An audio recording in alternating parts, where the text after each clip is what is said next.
Not just Klaus Janson, but signed by Frank Miller.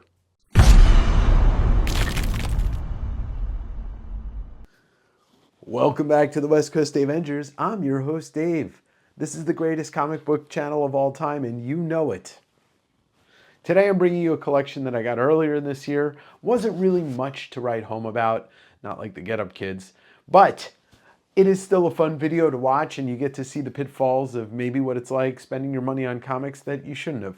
During this collection, I was filled with a little bit of regret, but then I was like, it's okay. So you're gonna see the back and forth, the emotional pull of what I go through as a business owner. Before we get started, don't forget, hit the like button. It helps this spread out to people that maybe are watching stupid top 10 videos and really want to see somebody talk about comics. Or drop a comment down below and subscribe to the channel if you're not. Also, I have a podcast called Direct Edition. It is adjacent to this. It's not all about comics, but it does feature a lot of interviews with comic book artists, DJs, musicians, artists in general, and just a little bit more of me ranting. So you can find the links for that down below, but it does have its own YouTube channel, and it's on all the streaming platforms. So why don't we get started while I take a look at this collection of cruddy comics? I don't know. West Coast Avengers collection unboxing time. Whatever, let's get started. One of the reasons why I bought this collection is not because of things like Power of the Atom, but because the gentleman who sold this to me is a good contact to have. It was a contact via another contact. And there's somebody involved in this collection that his father owns a very major comic collection, so it's like you kind of pay to get in the door type thing. That's pretty interesting. Unknown Worlds #9. This is a pretty old book, and it's an old condition. And with that comes Adventure Comics #410, which is kind of wrecked. So I'll just kind of show you the highlights, and we'll see what happens. Here's a really old book. It's a Charlton, I guess, Mysteries of Unexplored Worlds. I don't know what the number is, but it's also pretty wrecked, so I'm not expecting much from it. And Action Comics 328, that was purchased at Half Price Books at some point in 2012 for $8. I don't know, it's on loose. This is all beat to shit. Kid Colt Outlaw #133. I mean, I'm not even gonna bother. It's all ripped up. Superboy 84. Astonishing Tales #4. And Avengers #21, but also, once again, pretty wrecked. I already plan to sell most of this to my bulk guy, so that's okay. Once again, like I said, you gotta pay to play sometimes. But there are some cool keys in here. All-Star Squadron 33 is not one of them. All-Star Squadron 36 is not. Why isn't, I think it's 37 or 38, the Todd book? I would take that. But you never know what surprises lie. I mean, you don't know what's gonna be in a comic collection until you look through it. But once again, Defenders is, like some of this stuff I just don't care about. Hell yeah. This is interesting. I think this is an Art Adams cover. Yeah, JLA #3, 1999 annual with a Art Adams cover. I would take anything cool in here, but not something called the Young All-Stars, a complete miniseries. The West Coast Avengers. They're not as cool as the West Coast Avengers. I got a couple of #1s here, but it's this is the first appearance. This is a couple of #1s. All right, whatever. Ooh. Shout out to Bob Hall, co-creator of the West Coast Avengers. One of my first guests that I ever had on this channel that's a comic creator. Ooh, a Hercules #1. I'm rich. First appearance of Amanda Waller that nobody wants, but they will. But, there's your Justice League #1, but the wrong Justice League #1. You want that Silver Age goodness. Nobody, who even read Defenders in the 90s? Amethyst, Princess of Gemworld. I always look at that and I say, Princess of Germworld? All right, we finish out the West Coast Avengers miniseries, so I got a couple of those complete.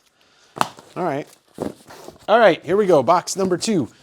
All right, these were on top, and I don't know if they noticed, but I noticed right away some Batman books all signed by Kelly Jones on the front cover. Another West Coast Davengers alumni, I interviewed him and Matt Wagner just a few months back. Mobius book called The Magic Crystal, and then the fantastic art of Frank Frazetta. This is volume 1. A little beat up, but it's Frank Frazetta. All right, what do we got here? Looks like a bunch of 90s garbage. Yeah, UK cyberspace. The Young All-Stars again. And when I say garbage, you all know I'm just talking about books that nobody really cares about. It's not, I don't actually think that they're garbage. I'm garbage. Oh, there we go. Got a nice little key here. I think it's a little beat up, but that first Scarlet Spider. Yeah, unfortunately, it is in a box that's probably full of beat up stuff. So we won't even count that as a win. What this was comes from a place that does kind of clean outs of houses and apartments after somebody has passed away, or, you know, I guess there's other situations. So it comes from different, I guess, different collections, different houses, different, you know, storage units or whatever. So it's not one single collection, which is kind of a bummer, because you kind of want those single owner collections because they're usually more concise. Got a Moon Knight Special Edition, all 3 issues, which reprints the Sienkiewicz run. Bill Sienkiewicz. Gotta love this weird ass Superman Secret Years Frank Miller cover. Got some more of those reprints. This is the Denny O'Neil, Neil Adams Green Lantern, Green Arrow run. A couple issues of those, which are fun. If you ever want to read it, it's the best way to do it without breaking the bank. Not that you would break a bank unless you used a bulldozer. Oh, West Coast Avengers, regular issue number 1. Not really a super valuable book, but, you know, I am the West Coast Davenger. All right, well, we got our first key right here. Looks to be in decent condition. Omega Men number 3, first appearance of Lobo. Currently hot because it is now official that Jason Momoa is playing Lobo. Oh my God, I'm rich. I'm rich. I got a Night Watch number 1. You don't see these too often. I feel like they didn't print a lot of these. It's not a big book, but it's part of the Rogue miniseries, Rogue number 2. But it is not in good shape, so into the bulk it goes. Ah, yes, that's right. I forgot these are in here. I'll take them. I mean, one's a little beat, but 2 copies of She-Hulk number 1, 1 newsstand and 1 direct. Okay, just the board had water damage, but still, 1 copy looks really nice. The other one looks decent at best. She-Hulk number 2. Looks like a run of She-Hulk 1, 2, 3, 4, and 5.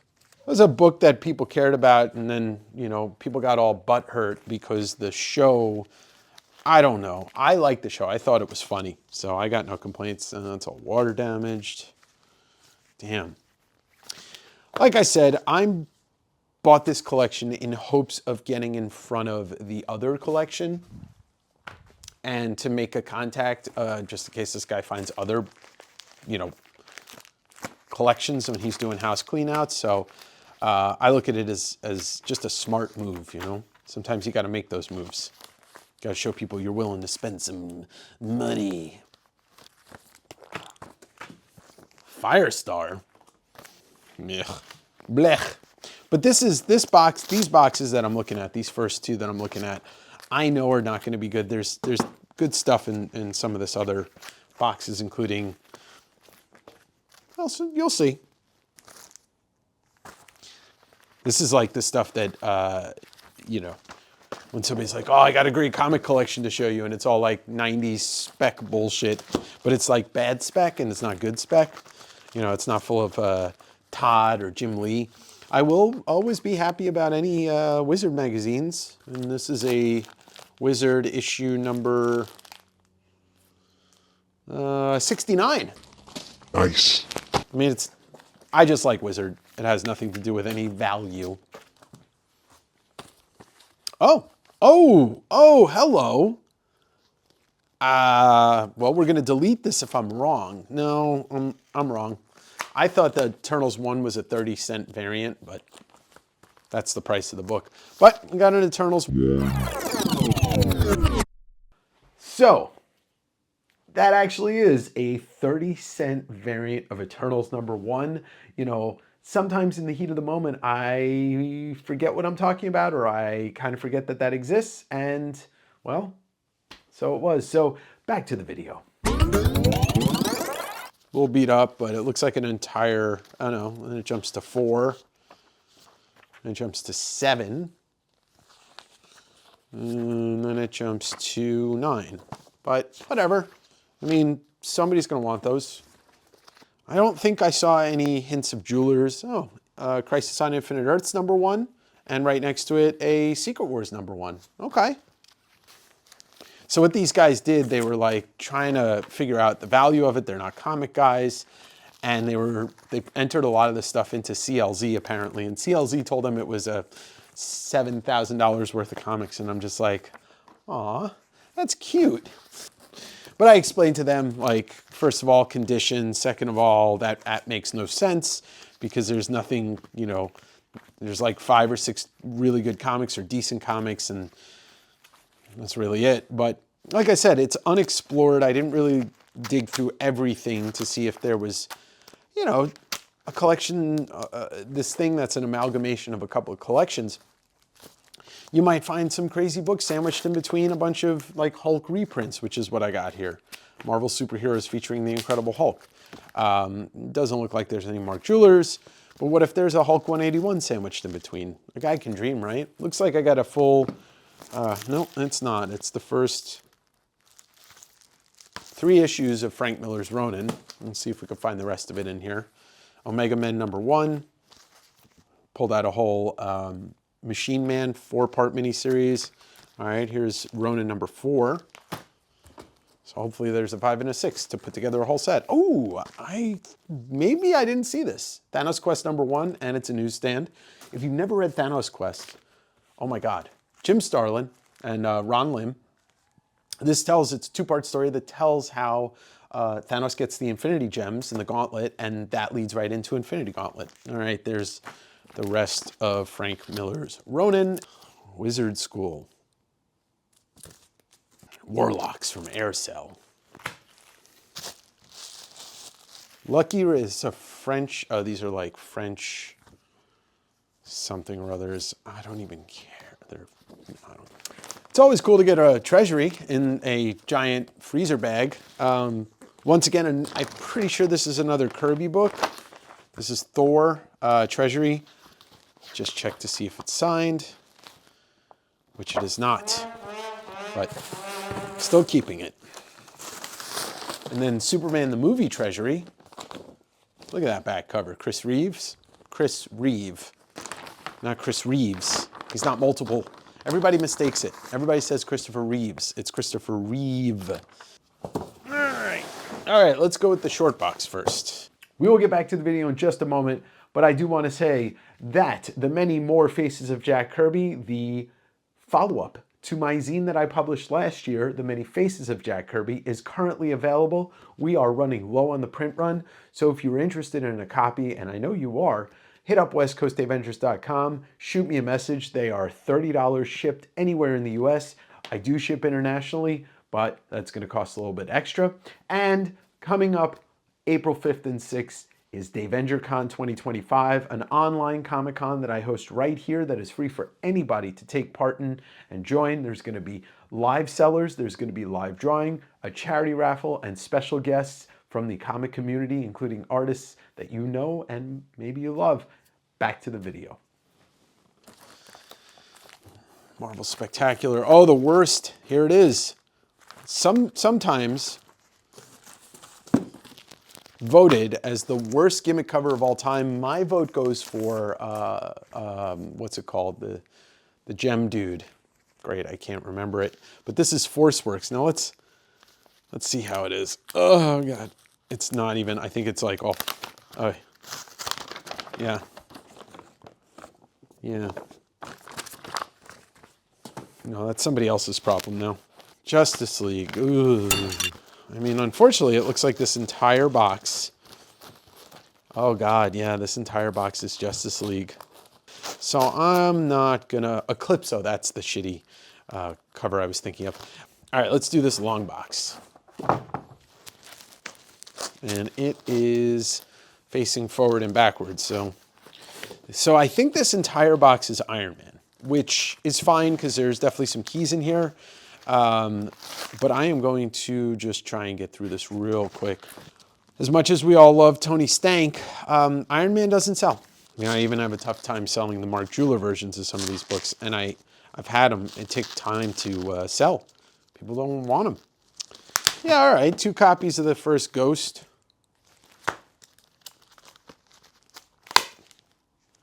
$219, but I do not think it goes as high as whatever that $282 first War Machine.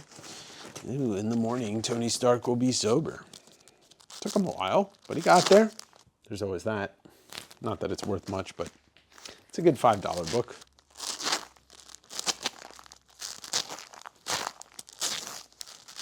Listen to that. Listen to that.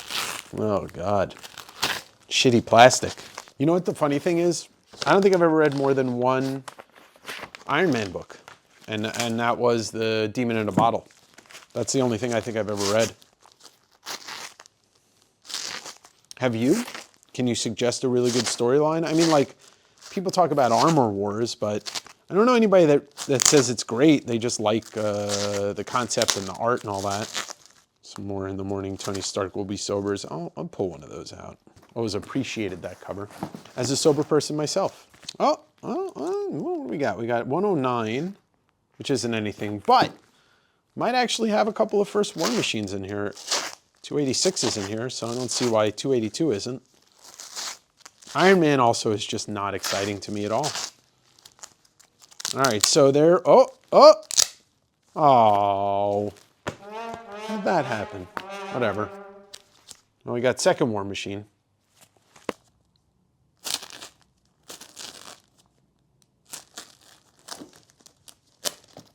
I mean, there's 2 copies of every issue. It's so weird.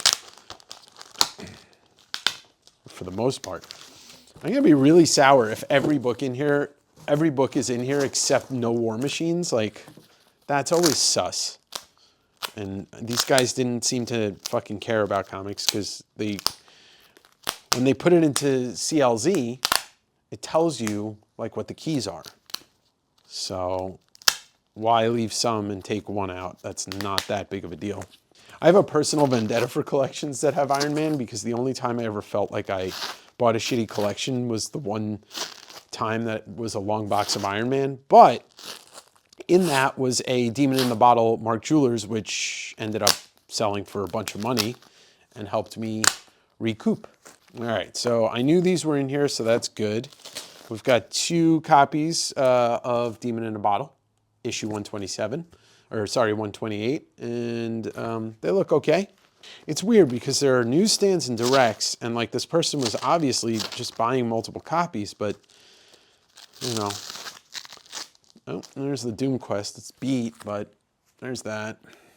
Well, I feel like that's something 170, but I can't remember what it is. All right, well, this box was kind of got an Overstreet from 2000 and, I don't know.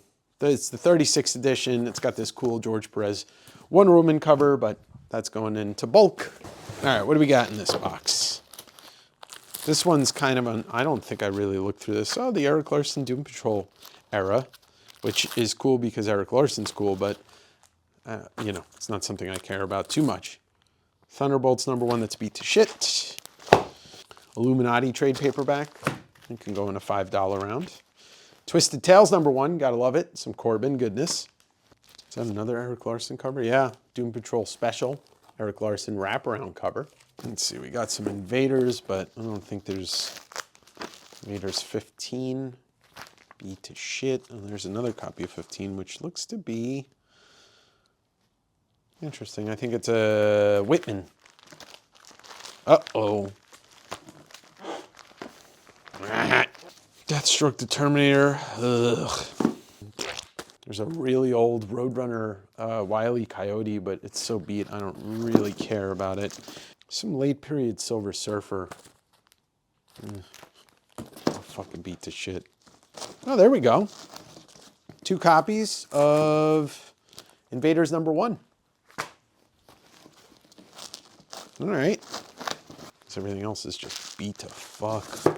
Don't care. This is the only one that I'll always sell for at least $5 to $10. Hitler trapping the invaders in a jail cell. Because you can do that, especially when you got Captain America, because he's not strong at all. He's nobody. Warp. All right, what do we got? We got Alien Worlds #1 ticked out to shit. Silver Star. Mighty Crusaders. The Thing. Let's take a copy of The Thing #1. Oh, guys, I made it big. Captain America #1 by Rob Liefeld. Okay, what do we got here? We got some Cap. We got Cap 200, which is, yeah, it looks all wrecked. Damn, dude. I shouldn't have bought this fucking, well, I know why I bought this collection, so that's okay.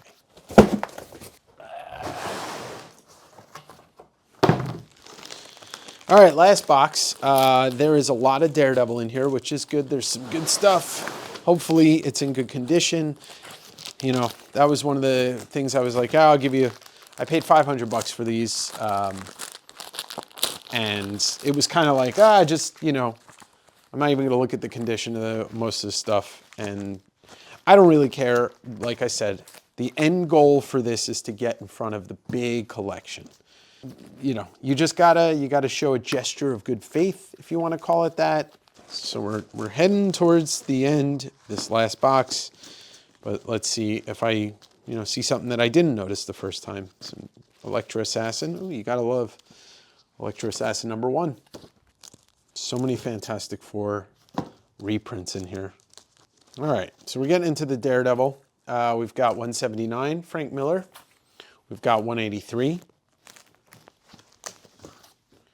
These actually look like they're in decent shape. 184, 185, 186, and 187. And we got 180 and 181. Looks like it's the rest of the Miller run going up to 190 and change. It goes into Flash, unfortunately. No offense, but not a lot of value in 80s Flash. People do like it, though. Some people. Ah, yes, the famous, did Todd, homage this for ASM 316? And also did, what's his name? MF Doom also take inspiration from this, as well as Dr. Doom, because that's clearly Dr. Doom's mask. Anyway, we could go on and on and on and on. I hope I'm in frame. Yeesh. Joe's gonna yell at me, oh, you're not centered. Move to the center of the frame. All right, some older Flash, but I don't think there's any Silver Age in here. Just a bunch of Flash. Oh, I know this is a good book. This is where Mark Miller was writing the Flash with that Black Flash or whatever it's called, Dark Flash, but this thing's all beat to shit. It's Black Flash, that's what it's called. But they're newsstands. There's 138 also. Last issue of the first volume of Flash. Everything's all, these bags are just, Jesus, stuck together. See, that's what I'm saying. In the middle of this, there's an X-Men book. So you just don't know what might be in a collection like this where stuff is kind of just stuck together. Oh, yeah, that's a great one. All right. Well, oh, wow. Okay. It's a shame that nobody loves the Flash that much, because 3 copies of 323, classic negative Flash versus regular Flash, all newsstands. All right. And then there's copies of the death of the negative Flash. One Professor Zoom, 3 copies of that as well. All right, and then we get back to the Daredevil. I mean, these things are so degraded, like they are not even, they're sticking together without the noise. I have so much Daredevil. We got some X-Men classics. Ooh, some Deathmate, I'm rich. We're down to the final pile. Now, so what the cool thing is that at least, and I should have looked at condition, but you just buy it and then you worry about it later. We're getting into the Frank Miller run, and as soon as it goes into the Frank Miller run, here's your first Frank Miller Daredevil book. It's in a half-ass Mylar. Let me see the condition. Yeah. Oh, Daredevil 158, first Frank Miller. Unfortunately, not signed by Frank Miller, but signed by Klaus Janson. This is why you open up your books, folks. Now I got to open up this one, which is the next. This is 159. Let's see if it's signed by Klaus or Frank Miller. No, it is not. All right, but alas, there is always a silver lining in every collection, and you get the first Elektra, Daredevil 168.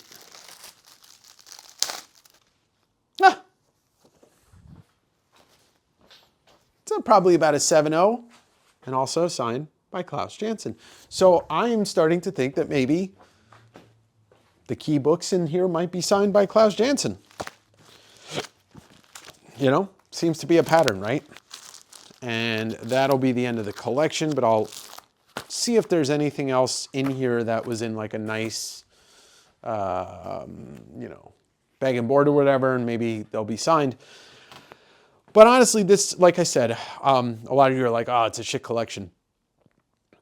I know what lies at the end of the rainbow if I get in to see this other gentleman's collection. And if I do, and I'm able to buy stuff, it's going to be big. If I don't, and I'm able to film, you guys are going to see a crazy collection that I have bought boxes from before. And it's not like this. It was all unbagged and boarded, tightly packed, and everything was in, you know, like a VF plus near mint condition on average. So hopefully I can get that. The person who does these cleanouts also has my number. So I told him I'm looking for anything comics adjacent, artwork related to comics. So hopefully it pays off in the future. Hopefully this is not just a one and done. And yeah, so thank you for watching, and I'll see you on the next one. Okay, all right. Well, once again, I'm pretty sure I'm always right when it comes to stuff like this. I found the 181, the Daredevil 181. It was in like a little bit of a nicer bag and board. It's a little beat up, but there it is. Not just Klaus Janson, but signed by Frank Miller. Folks, the signature lottery is a real thing. Well, thanks for watching this one. Like I said, I really bought this collection to kind of gain entryway and show good favor and hopefully get you know, in to see this bigger collection. This was a bunch of weeks ago. I actually sold all of the books out of here, and I'm happy to say that I cleared not only what I paid, but I ended up making money on it. So thanks to everybody that bought books from this collection. There's still a couple kicking around, like that Eternals #1 30-cent variant. So thank you for watching. Hit the like button on your way out. Drop a comment down below. All that good stuff. Direct edition, the podcast, Davengercon, the Jack Kirby zine.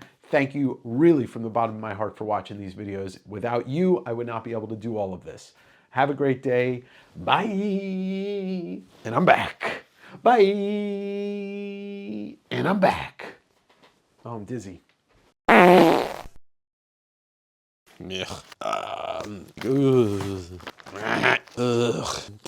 Blech. Okay.